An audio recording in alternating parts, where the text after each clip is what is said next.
എന്ന് പറയുകയാ. ഖുർആനിലൂടെ അല്ലാഹു സ്വർഗത്തിലാണെന്ന് സന്തോഷ വാർത്ത പറഞ്ഞ മനുഷ്യനുണ്ടല്ലോ, ആ മനുഷ്യനുണ്ടാകുന്ന ഒന്നാമത്തെ സ്വഭാവം അവന് പടച്ച റബ്ബിനെ വല്ലാത്ത പേടിയാ. അവന് പടച്ച റബ്ബിനെ വല്ലാത്ത പേടിയാ. നമുക്കിന്ന് അല്ലാഹുവിനെ പേടിയില്ലടോ. നമുക്ക് മഖ്ലൂഖിനെ പേടിയാണ്, നമുക്ക് അല്ലാഹുവിനെ പേടിയില്ല, നമുക്ക് അല്ലാഹുവിനെ പേടിയില്ല. അതുകൊണ്ട് എന്റെ പ്രിയപ്പെട്ടവരോട് പറയുകയാണ്, അല്ലാഹു ഹൃദയത്തിനകത്ത് കയറണേ. അല്ലാഹു ഹൃദയത്തിനകത്ത് കയറിയാ നിനക്ക് പേടിയാ. കള്ളു കുടിക്കാൻ പേടിയാ, വ്യഭിചരിക്കാൻ പേടിയാ, വീടി വലിക്കാൻ പേടിയാ, ഹറാം ചെയ്യാൻ പേടിയാ, എന്ത് തെറ്റ് ചെയ്യാനും നിനക്ക് പേടിയാ. അതുകൊണ്ട് പടച്ചവനെ പരിശുദ്ധമായ ഖുർആൻ പറയുകയാ,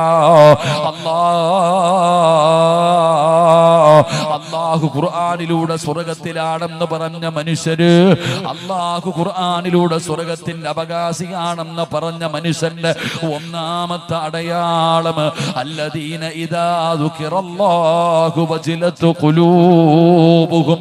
അവന് പടച്ച റബ്ബിനെ വല്ലാത്ത ഭയമാണ്. അല്ലാഹുവേ, ആ ഒരു ഭയം നീ ഞങ്ങൾക്ക് നൽകണേ അല്ലാ. വിശപ്പ് തരുമല്ലോ, പട്ടിണി തരുമല്ലോ. പടച്ചവനെ, നീ സ്വപ്നത്തിൽ കരുതിയോ നിന്റെ വീട്ടിൽ പട്ടിണി വരുമെന്ന്? അല്ലാഹുവേ, ഷവർമയും അൽഫഹമും തന്തൂരിയും സദാ മഹദിയും നെഹദിയും ഒക്കെ തിന്ന് നടന്ന നീ കൊറോണ വന്നപ്പോ കിറ്റും കാത്തിരുന്നില്ലേ? കിട്ടിയതൊക്കെ കഴിച്ചില്ലേ? ജീവിതത്തിൽ ഞെരുക്കം വന്നില്ലേ? എന്തേ നിനക്ക് മനസ്സിലാക്കാൻ പറ്റാത്തത്? അല്ല പറയുകയാ, വനഖസിം മിനൽ അംവാൽ.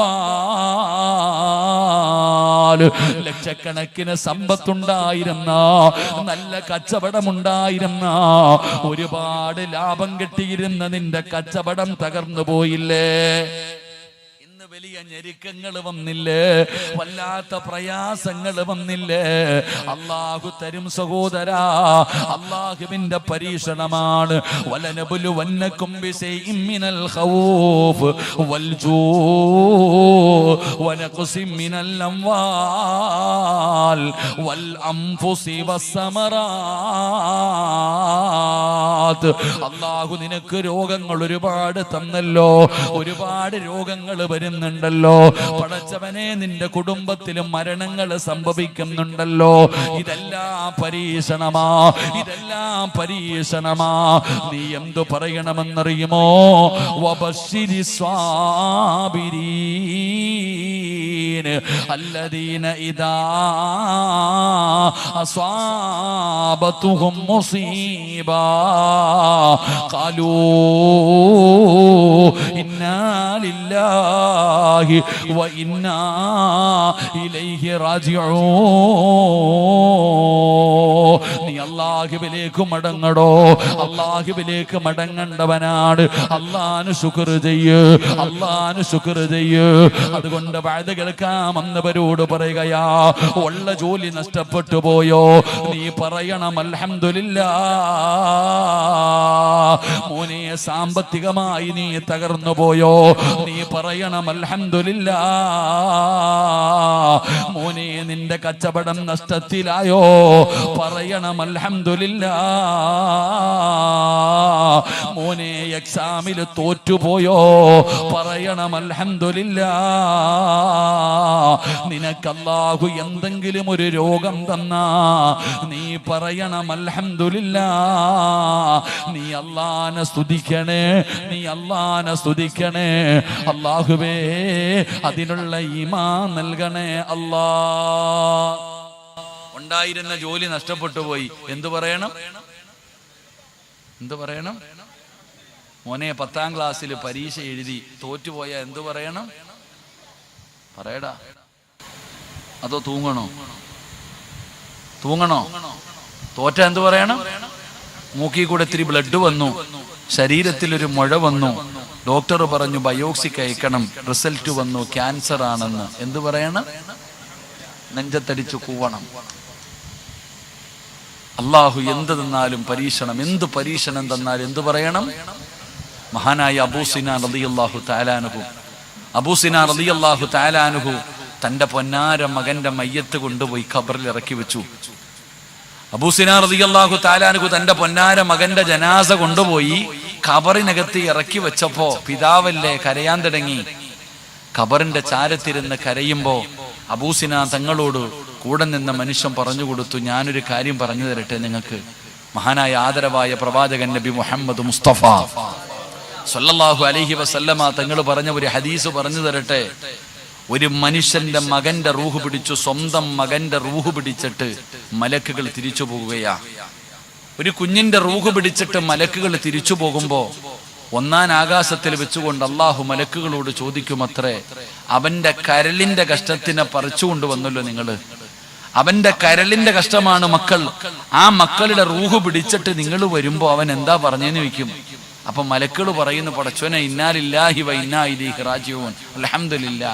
അവൻ അപ്പോഴും നിന്നെ സ്തുതിക്കുന്നു പടച്ചോനെ. സ്വന്തം മകൻ മരിച്ചപ്പോഴും ആ മനുഷ്യൻ പറയുന്നത് അൽഹംദുലില്ലാ.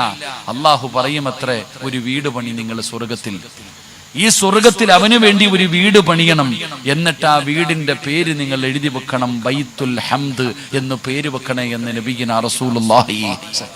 എന്റെ പ്രിയപ്പെട്ട സഹോദരങ്ങൾ, അള്ളാഹു നമുക്ക് പരീക്ഷണങ്ങൾ തരും. എല്ലാം അള്ളാഹുവിന്റെ തീരുമാനങ്ങൾ. ക്ഷമിക്കടോ, അള്ളാഹുവിനോട് നന്ദി രേഖപ്പെടുത്ത്. അള്ളാഹു മനസ്സ് നൽകി അനുഗ്രഹിക്കുമാറാകട്ടെ. അള്ളാഹുവെ പടച്ചവനെ, മാരകമായ രോഗങ്ങൾ, അറുത്തുമുറിക്കുന്ന രോഗങ്ങൾ നീ ഞങ്ങളെ കാക്കണേ തമ്പുരാനെ. പരിശുദ്ധമായ ഖുർആൻ പറയുകയാ, അള്ളാന്റെ വിശുദ്ധമായ ഖുർആൻ, ആ പരിശുദ്ധമായ ഖുർആൻ എവിടെന്ന് പറയുകയാ. ഖുർആനിലൂടെ അള്ളാഹു സ്വർഗത്തിലാണെന്ന് സന്തോഷ വാർത്ത പറഞ്ഞ മനുഷ്യനുണ്ടല്ലോ, ആ മനുഷ്യനുണ്ടാകുന്ന ഒന്നാമത്തെ സ്വഭാവം, അവന് പടച്ചറബിനെ വല്ലാത്ത പേടിയാ, അവന് പടച്ചറബിനെ വല്ലാത്ത പേടിയാ. നമുക്കിന്ന് അള്ളാനെ പേടിയില്ലടോ, നമുക്ക് മഖ്ലൂക്കിനെ പേടിയാണ്, നമുക്ക് അള്ളാനെ പേടിയില്ല, നമുക്ക് അള്ളാനെ പേടിയില്ല. അതുകൊണ്ട് എന്റെ പ്രിയപ്പെട്ടവരോട് പറയുകയാണ്, അള്ളാഹു ഹൃദയത്തിനകത്ത് കയറണേ. അള്ളാഹു ഹൃദയത്തിനകത്ത് കയറിയാ നിനക്ക് പേടിയാ, കള്ളു കുടിക്കാൻ പേടിയാ, വ്യഭിചരിക്കാൻ പേടിയാ, വീടി വലിക്കാൻ പേടിയാ, ഹറാമ് ചെയ്യാൻ പേടിയാ, എന്ത് തെറ്റ് ചെയ്യാനും നിനക്ക് പേടിയാ. അതുകൊണ്ട് പടച്ചവനെ, പരിശുദ്ധമായ ഖുർആൻ പറയുകയാ, അല്ലാഹു ഖുർആനിലൂടെ സ്വർഗത്തിലാണെന്ന് പറഞ്ഞ മനുഷ്യര്, അല്ലാഹു ഖുർആനിലൂടെ സ്വർഗത്തിന്റെ അവകാശിയാണെന്ന് പറഞ്ഞ മനുഷ്യന്റെ ഒന്നാമത്തെ അടയാളം, അല്ലദീന ഇദാ ദുകിറല്ലാഹു വജിലത് ഖുലൂബുഹും, അവന് പടച്ച റബ്ബിനെ വല്ലാത്ത ഭയമാണ്. അല്ലാഹുവേ, ആ ഒരു ഭയം നീ ഞങ്ങൾക്ക് നൽകണേ അല്ലാ. ഒരു വാക്ക് കേട്ടാ മതിയടോ, ഒരു വാക്ക് കേട്ടാ മതിയടോ. ഓരോ മനുഷ്യന്റെ ജീവിതത്തിൽ മാറ്റം വന്നത് അങ്ങനാണല്ലോ. ഒരായത്ത് കേട്ടിട്ട് നന്നായവരുണ്ടല്ലോ, ഒരായത്ത് കേട്ടിട്ട് നന്നായവരുണ്ടല്ലോ. പടച്ചവനെ, പണ്ടൊരു ചെറുപ്പക്കാരനുണ്ടായിരുന്നു. ആ ചെറുപ്പക്കാരൻ ഏതെങ്കിലും ഒരു പെണ്ണിനെ ഇഷ്ടപ്പെട്ട് കഴിഞ്ഞാൽ അവളെ കീഴ്പ്പെടുത്തുമായിരുന്നു. തന്റെ ആഗ്രഹത്തിന് സമ്മതിക്കാതെ വന്നാ അവിടെന്ന് ബലാത്സംഗം ചെയ്യുമായിരുന്നു. പടച്ചവനെ, ഒരു സുന്ദരിയായ ഒരു പെണ്ണിനെ കാണുകയാണ്, പുറകെ നടന്നു, പുറകെ നടന്നു, തന്റെ ആഗ്രഹം പറഞ്ഞു നോക്കി, എന്ത് ചെയ്തിട്ടും പെണ്ണ് സമ്മതിക്കുന്നില്ല. അവസാനം ആരുമില്ലാതെ പാതിരാത്രിയിൽ ഒറ്റയ്ക്ക് വീടിന്റെ മതില് ചാടുകയാണ്. ഈ പെണ്ണിന്റെ വീടിന്റെ വാതില് ചവിട്ടി തുറന്നു, പെണ്ണിന്റെ റൂമിനകത്തേക്ക് കടന്നു ചെന്നു. ആ സുന്ദരിയായ പെണ്ണിനെ അവിടുന്ന് ആരോഗ്യവാനായ ചെറുപ്പക്കാർ അവിടുന്ന് കീഴ്പ്പെടുത്തുകയാണ്. എന്നിട്ട് ആ പെണ്ണിനെ ബലാത്സംഗം ചെയ്യാൻ തയ്യാറാകുമ്പോ അടുത്ത വീട്ടിലിരുന്നൊരു ഉമ്മ ഖുർആൻ ഓതുകയാ. അടുത്ത വീട്ടിലിരുന്നിട്ട് ഒരു ഉമ്മ ഖുർആൻ ഓതുകയാ. ഏതായത്താ ഓതിയതെന്നറിയുമോ? അലം യഅനില്ലദീന ആമനൂ അൻ തഖ്ശഅ ഖുലൂബുഹും ലിദിക്രില്ലാഹ്. ഒരു പെണ്ണിന് പെണ്ണിനെ ബലാത്സംഗം ചെയ്യാൻ തയ്യാറാകുമ്പോ അടുത്ത വീട്ടിലിരുന്ന പ്രായം ചെന്ന ഉമ്മ ഖുർആൻ ഓതുകയാ. അലം യഅ്നില്ലദീന ആമനൂ അൻ തഖ്ശഅ ഖുലൂബുഹും ലിദിക്രില്ലാഹ്. പെണ്ണ് ചോദിക്കുന്നു, നന്നാകാ സമയമായില്ലേ? നിലവിളിച്ചുകൊണ്ട് ഇറങ്ങിപ്പോയടോ. എന്റെ പ്രിയപ്പെട്ടവരെ, ഇതുപോലെ ഒരുപാട് ചരിത്രങ്ങൾ പഠിക്കാനുണ്ടല്ലോ. അതുകൊണ്ട് അല്ലാഹുവിന്റെ ഖുർആനിലൂടെ ഉലൈക അസ്ഹാബുൽ ജന്ന ഹും ഫീഹാ ഖാലിദൂൻ. കാലാകാലം സ്വർഗത്തിലാണെന്ന് പറഞ്ഞ മനുഷ്യന്റെ ഒന്നാമത്തെ അടയാളം അവൻ അല്ലാഹുവിനെ പേടിയാ. അല്ലാഹുവേ, ആ ഒരു പേടി ഞങ്ങൾക്ക് നൽകണേ അല്ലാ. രണ്ടാമത്തെ ഗുണമെന്തെന്നറിയുമോ? വിശദീകരിക്കുന്നില്ല. രണ്ടാമത്തെ ഗുണമെന്തെന്നറിയോ? വസ്വാബിരീന അലാ മാ അസ്വാബഹും. പരിശുദ്ധമായ ഖുർആൻ ഇവിടുന്ന് പറയുകയാ, ആ മനുഷ്യനുള്ള രണ്ടാമത്തെ ഗുണമെന്തെന്നറിയോ? അല്ലാഹു എന്തെങ്കിലും ഒരു പരീക്ഷണം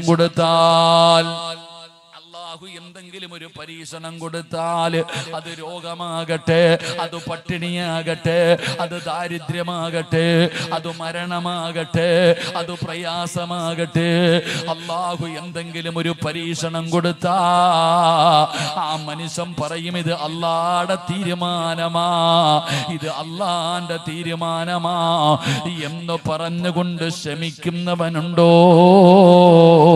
അവന് സ്വർഗമുണ്ടെന്ന് അല്ലാഹുവിന്റെ വിശുദ്ധ ഖുർആൻ. പരിശുദ്ധമായ ഖുർആൻ പറയുന്ന രണ്ടാമത്തെ സ്വഭാവം, അവൻ അല്ലാഹ് എന്തെങ്കിലും ഒരു പരീക്ഷണം കൊടുത്താൽ ക്ഷമിക്കാനുള്ള മനസ്സവനുണ്ടാകും. അല്ലാഹു നമുക്ക് ഈമാൻ നൽകുമാറാകട്ടെ. ഈമാൻ കാര്യം 6. 1, അല്ലാഹനെ കൊണ്ട് വിശ്വസിക്കൽ, അല്ലാഹന്റെ മലക്കുകളെ കൊണ്ട് വിശ്വസിക്കൽ, പ്രവാചകന്മാരെ കൊണ്ട് വിശ്വസിക്കൽ, ഖുർആനിനെ കൊണ്ട് വിശ്വസിക്കൽ, അന്ത്യദിനത്തിനെ കൊണ്ട് വിശ്വസിക്കൽ, വൽ ഖദരി ഖൈരിഹി വശർരിഹി മിനല്ലാഹി തആല. 6 കാര്യങ്ങൾ. ഈ 6 കാര്യങ്ങളിൽ അല്ലാഹനെ വിശ്വാസമുണ്ട്, ഖുർആനിൽ വിശ്വാസമുണ്ട്, പ്രവാചകന്മാരിൽ വിശ്വാസമുണ്ട്, മലക്കുകളിൽ വിശ്വാസമുണ്ട്, അന്ത്യദിനത്തിൽ വിശ്വാസമുണ്ട്. 6ാമത്തതിൽ മാത്രം വിശ്വാസമില്ല. 6ാമത്തെ കാര്യം എന്താ? നന്മയും തിന്മയും അള്ളാഹുവിന്റെ ഭാഗത്ത് നിന്നാണ് വരുന്നത് എന്ന് നീ വിശ്വസിച്ചാലേ യഥാർത്ഥ വിശ്വാസിയാകൂ എന്ന് നബിയുനാ റസൂലുള്ളാഹി. എന്റെ പ്രിയപ്പെട്ട സഹോദരങ്ങളെ, നമുക്ക് അവിടെയാണ് തെറ്റുപറ്റിയത്. അള്ളാഹു എന്തെങ്കിലും ഒരു പരീക്ഷണം തരുമ്പോൾ നമ്മുടെ എല്ലാം പോയി. നമുക്ക് അല്ലാഹു സുബ്ഹാനഹു വ തആല എന്തെങ്കിലും പരീക്ഷണം തരുമ്പോൾ, രോഗമോ ബുദ്ധിമുട്ടോ പട്ടിണിയോ കടമോ മരണമോ തരുമ്പോൾ പറയും, ഉസ്താദേ ഞാൻ സലാത്ത് മജ്ലിസിന് പോകും, മജ്ലിസുൻ നൂറിന് പോകും, ഉസ്താദേ ഏത് വഅദിനും പോകും, പള്ളിക്ക് കൊടുക്കും, പാവങ്ങൾക്ക് കൊടുക്കും, തഹജ്ജുദ് നിസ്കരിക്കും, സുന്നത്ത് നോമ്പ് പിടിക്കും, 5 നേരം നിസ്കരിക്കും, എന്നിട്ടും ഇതെനിക്ക് വന്നല്ലോ. അല്ലാഹു നമുക്ക് ഈമാൻ നൽകുമാറാകട്ടെ. നമുക്ക് അല്ലാഹു എന്തെങ്കിലും ഒരു പരീക്ഷണം തരുമ്പോൾ നമ്മൾ പരാജയപ്പെട്ടു പോവുകയാണ്, നമ്മൾ കുറ്റം പറയുകയാണ്, നമ്മൾ ആവലാതി പറയുകയാ. എന്റെ പ്രിയപ്പെട്ട സഹോദരങ്ങളെ, എന്തിനാ അങ്ങനെ പറയുന്നത്? പടച്ച റബ്ബിന്റെ തീരുമാനമല്ലേ, അള്ളാന്റെ തീരുമാനമാണല്ലോ ഇതെല്ലാം. എന്തു വന്നാലും അത് പടച്ച റബ്ബിന്റെ തീരുമാനമാ. എന്തുകൊണ്ട് അംഗീകരിക്കാൻ കഴിയുന്നില്ല? എന്തുകൊണ്ട് നമുക്ക് സന്തോഷം വരുമ്പോ നമുക്ക് കുഴപ്പമൊന്നുമില്ലല്ലോ, ഈ ദുഃഖം വരുന്ന സമയത്ത് മാത്രമല്ലേ ഉള്ളൂ? എന്റെ പ്രിയപ്പെട്ടവരെ, ചിലര് പറയുന്നത്, ഉസ്താദെ അള്ളാഹിക്ക് എന്തോ എന്നോട് വൈരാഗ്യം, അള്ളാഹിക്ക് എന്തോ എന്നോട് ദേഷ്യം കൂടുതലാ, അതുകൊണ്ട് അള്ളാഹ് എന്നെ ഇങ്ങനെ പരീക്ഷിക്കണേ. എത്ര കൊല്ലമായി കല്യാണം കഴിഞ്ഞിട്ട് എനിക്കൊരു മക്കളെ തരുന്നില്ലല്ലോ അള്ളാഹ്. എല്ലാവർക്കും അള്ളാഹ് വീട് കൊടുക്കുന്നു, എനിക്കെന്തേ വീട് തരാത്തെ? ഞാൻ ഏത് കച്ചവടം ചെയ്തിട്ട് എന്തേ ഉസ്താദ് നേരെയാകാത്തെ? എത്ര കൊല്ലമായി ഉസ്താദെ സമാധാനമുള്ള ജീവിതം കിട്ടുന്നില്ലല്ലോ. അള്ളാഹിക്ക് എന്തോ ദേഷ്യമാണെന്നാ പലരും പറയുന്നത്. ഒരിക്കലും അങ്ങനെ പറയരുത് സഹോദര, ഒരിക്കലും നമ്മൾ അങ്ങനെ പറയരുത്. അള്ളാഹിക്ക് ആരോടും ദേഷ്യമില്ലടോ, അള്ളാഹുവിന് ആരോടും ദേഷ്യമില്ല. എന്റെ പ്രിയപ്പെട്ട സഹോദരങ്ങളെ, അള്ളാഹുവിന് ഇഷ്ടം കൂടിക്കഴിഞ്ഞാൽ അള്ളാഹു മനുഷ്യനെ വല്ലാതെ വേദനിപ്പിക്കും. അള്ളാഹു ഈമാൻ തരുമാറാകട്ടെ. അള്ളാഹുവിന് ഇഷ്ടം കൂടിക്കഴിഞ്ഞാൽ അള്ളാഹു നമ്മളെ ഒന്ന് അളന്നു നോക്കും. ഇവൻ പറയുന്നത് എന്നെ അള്ളാഹുവിനെ കൊണ്ട് വിശ്വസിച്ചവനാണല്ലോ. നമ്മുടെ ഈമാൻ അള്ളാഹു ഒന്ന് അളന്നു നോക്കും. അള്ളാഹു നമ്മുടെ ഈമാൻ ഒന്ന് അളന്നു നോക്കും. എന്റെ പ്രിയപ്പെട്ടവരെ, അതിനുള്ള ഏറ്റവും വലിയ തെളിവ് അള്ളാഹ്ക്ക് ഇഷ്ടമുള്ളവരെയാണ് അള്ളാഹു കൂടുതൽ പരീക്ഷിക്കുന്നത് എന്നതുള്ളതിന് ഏറ്റവും വലിയ തെളിവ് ഇന്ന അശദ്ദന്നാസി ബലാഗ. അള്ളാഹു ലോകത്ത് ഏറ്റവും കൂടുതൽ പരീക്ഷിച്ചത് അബൂജഹലിനെ ആയിരുന്നില്ല, നമ്രൂദിനെ ആയിരുന്നില്ല, കാറൂനിനെ ആയിരുന്നില്ല, ഹാമാനിനെ ആയിരുന്നില്ല. അള്ളാഹു ലോകത്ത് ഏറ്റവും കൂടുതൽ പരീക്ഷണം കൊടുത്തത് ആദം നബി മുതൽ അഷ്റഫുൽ ഖൽഖ് നബി മുഹമ്മദ് മുസ്തഫ സല്ലല്ലാഹു അലൈഹി വസല്ലമ തങ്ങൾ വരെയുള്ള 1,24,000 പരം വരുന്ന പ്രവാചകന്മാരെയാണ്. അള്ളാഹു ഏറ്റവും കൂടുതൽ പരീക്ഷണം കൊടുത്തത് പ്രവാചകന്മാർക്കായിരുന്നു. ഈ പ്രവാചകന്മാരിൽ ഏറ്റവും കൂടുതൽ കണ്ണുനീര് കുടിച്ചത് ആദരവായ പ്രവാചകൻ നബി മുഹമ്മദ് മുസ്തഫ. ആദരവായ പ്രവാചകൻ നബി മുഹമ്മദ് മുസ്തഫ. എന്റെ പ്രിയപ്പെട്ട സഹോദരങ്ങൾ, അള്ളാഹു നമുക്ക് പരീക്ഷണങ്ങൾ തരും. ഇഷ്ടമില്ലാത്തത് കൊണ്ടല്ല, സ്നേഹം കൂടുമ്പോ. നബിതങ്ങൾ ജനിക്കുന്നതിന് മുമ്പേ ഉമ്മ മരിച്ചു. യത്തീമായിട്ടല്ലേ നബിതങ്ങളുടെ വാപ്പ മരിച്ചിട്ടല്ലേ യത്തീമായിട്ടല്ലേ നബിതങ്ങൾ ജനിച്ചത്. വാപ്പാനെ കണ്ടിട്ടുണ്ടോ? ഇല്ല. ഉമ്മാന്റെ പാല് കുടിച്ച് കൊതി തീർന്നോ? നബിതങ്ങൾക്കില്ല. നബിതങ്ങൾക്ക് താങ്ങും തണലുമായിരുന്ന എല്ലാരും പോയില്ലേ? അപ്പൊ ലോകത്ത് ഏറ്റവും കൂടുതൽ അള്ളാഹു വേദനിപ്പിച്ചത് മഹാനായി നബിയിന റസൂലുള്ളാഹി സ്വല്ലല്ലാഹു അലൈഹി വസല്ലം. ഇഷ്ടമില്ലാഞ്ഞിട്ടാണോ? അള്ളാഹിക്ക് നബിതങ്ങൾ ഇഷ്ടമല്ലേ? ആണോ അല്ലേ? ഇഷ്ടമാണോ അല്ലേ? നബിതങ്ങളെ അള്ളാഹുവിന് ഇഷ്ടമാണോ അല്ലേ? ഇഷ്ടമാണ് എന്നതിനുള്ള ഏറ്റവും വലിയ തെളിവെന്താ? ഖുർആൻ എടുത്തു നോക്ക്. ഖുർആനിൽ അള്ളാഹു ഒരുപാട് പ്രവാചകന്മാരുടെ പേര് പറഞ്ഞിട്ടുണ്ട്. ഈ പ്രവാചകന്മാരുടെ പേര് പറയുമ്പോ അള്ള വിളിച്ചിരിക്കുന്നത് എങ്ങനെയാണെന്നറിയാമോ? യാ ആദം, ഏ നൂഹ്, യാ നൂഹ്. എല്ലാ പ്രവാചകന്മാരുടെയും പേര് വിളിച്ചു അള്ളാഹ്. ഖുർആനിൽ അള്ളാഹു പ്രവാചകന്മാരുടെ പേര് പറയുമ്പോ പ്രവാചകന്മാരുടെ പേരാ അള്ള വിളിച്ച്. സിറാജെന്ന് വിളിക്കണ പോലെ യാ ആദം, ആദം നബിയെ ആദമേ എന്ന് വിളിച്ചു. നൂഹ് നബിയെ നൂഹേ എന്ന് വിളിച്ചു. ഇബ്രാഹിം നബിയെ ഇബ്രാഹിമേ എന്ന് വിളിച്ചു. എന്നാൽ മഹാനായ നബിയിന റസൂലുള്ളാഹി സല്ലല്ലാഹു അലൈഹി വസല്ലമ തങ്ങളെ ഖുർആനിൽ ഒരു സ്ഥലത്ത് പോലും യാ മുഹമ്മദ്, ഏ മുഹമ്മദ് എന്ന് അള്ള വിളിച്ചിട്ടില്ല. ഖുർആനിൽ ഒരു സ്ഥലത്തു പോലും നബിതങ്ങളെ മുഹമ്മദ് എന്ന് സാധാരണ പ്രവാചകന്മാരെ വിളിച്ചതുപോലെ അള്ള വിളിച്ചിട്ടില്ല. പിന്നെ അള്ള വിളിച്ചത് എന്താ? മുഹമ്മദുർ റസൂലുള്ളാഹ്. അള്ളാഹുവിന്റെ പ്രവാചകനെ വിളിക്കുന്നത് നബിയെ, റസൂലെ, മുസമ്മിലായ നബിയെ, മുദ്ദസിറായ നബിയെ. എവിടെയും അള്ളാഹു ബഹുമാനത്തോടു കൂടിയാണ് നബിതങ്ങളെ വിളിച്ചിരിക്കുന്നത്. അള്ളാഹു നമുക്ക് ഈമാൻ നൽകുമാറാകട്ടെ. അത്രയ്ക്കും സ്നേഹമുള്ള നബിയാണ് അള്ളാഹു ലോകത്ത് ഏറ്റവും കൂടുതൽ പരീക്ഷിച്ചത്. അപ്പൊ സ്നേഹം കൂടിയ അള്ളാഹു ഒന്ന് വേദനിപ്പിക്കും. വേദനിപ്പിച്ചിട്ട് അള്ളാഹ് നമുക്ക് സന്തോഷം തരും. അള്ളാഹു നമുക്ക് ഈമാൻ നൽകുമാറാകട്ടെ. പിന്നെ നമ്മൾ വിചാരിച്ചിരിക്കുന്നത് എന്താ? നമ്മൾ വിചാരിച്ചിരിക്കുന്നത് ഉസ്താദേ എന്താ ബുദ്ധിമുട്ടാ, പ്രയാസമാ, ദുരിതമാ. കാക്കാ, എന്റെ പ്രിയപ്പെട്ട സഹോദര, നീ എന്താ വിചാരിച്ചിരിക്കണത്? കൊല്ലത്ത് ആശ്രമ മൈതാനത്ത് ഫെസ്റ്റ് നടന്നു, കേറണമെങ്കിൽ പാസ്സല്ലേ? പാസ് കൊടുക്കണ്ടേ? നിങ്ങൾ എന്താ ഇങ്ങനെ ഇരിക്കണേ? ഇവിടെ ഓരോ സ്ഥലത്തും പരിപാടികൾ നടക്കുമ്പോ കേറണമെങ്കിൽ ഫീസ് കൊടുക്കണോ? ലുലു മാളിന്റെ അപ്പുറത്ത് ഫെസ്റ്റ് നടക്കുമ്പോ കാണാൻ പോകുമ്പോ രൂപ 100 കൊടുക്കണോ? കറങ്ങണ സ്ഥാനത്ത് കയറണമെങ്കിൽ പൈസ കൊടുക്കണോ? എല്ലായിടത്തും കയറണമെങ്കിൽ ഫീസ് കൊടുക്കണം. അപ്പൊ അള്ളാന്റെ സ്വർഗത്തിൽ പോകുമ്പോ എന്താ ഓസിന് കയറി പോകാൻ പറ്റുമോ? ഊട്ടിയ അള്ളാന്റെ സ്വർഗം എന്താ? അള്ളാന്റെ പരിശുദ്ധമായ ഖുർആൻ തന്നെ ചോദിക്കുകയാണ്, അമ ഹസിബതും അൻ തദ്ഖുലുൽ ജന്ന ഫലമ്മാ യതികും മസലുൽ ലദീന ഖലൂ മിൻ ഖബലികും.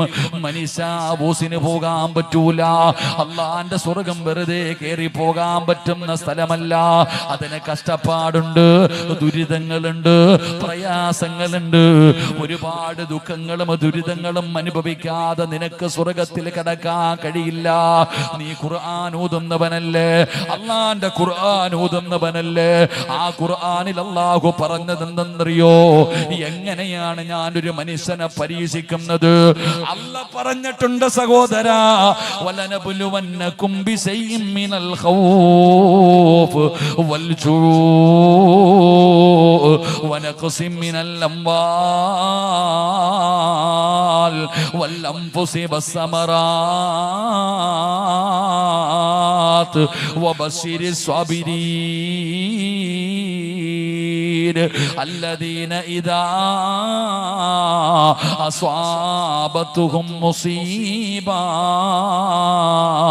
قالوا إنا لله وإنا إليه راجعون.